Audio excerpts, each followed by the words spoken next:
remember talking to you earlier here in Davos when you were making grand claims about what you hope to be able to do in Andhra Pradesh. At that time, it seemed a mission impossible of sorts, right? Because you didn't really have an operating ecosystem.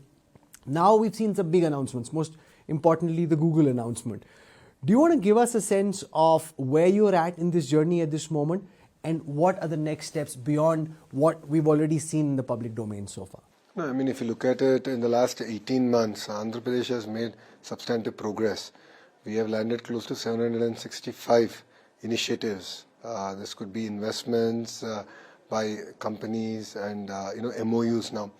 So this is what we're focused now on executing. And if you look at it, 25% of investments in India are now coming to the state of Andhra Pradesh. I believe this is just the beginning, and we have a long runway ahead of ourselves.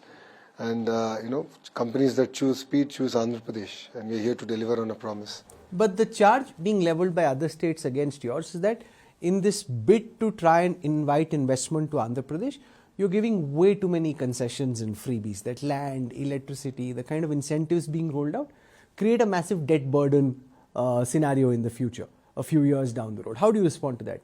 I mean, if you look at it, land is an asset that the state has. We have to leverage it.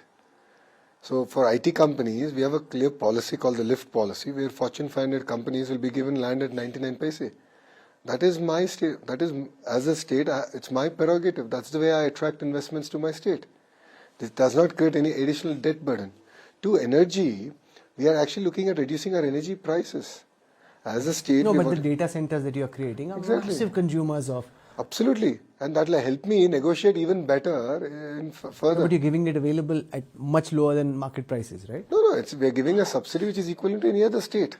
So it's not substantively lower than any other state. But why companies are choosing us is because the speed at which we're able to close things. So if you look at our incentive package, we are not way off to compete to any other state.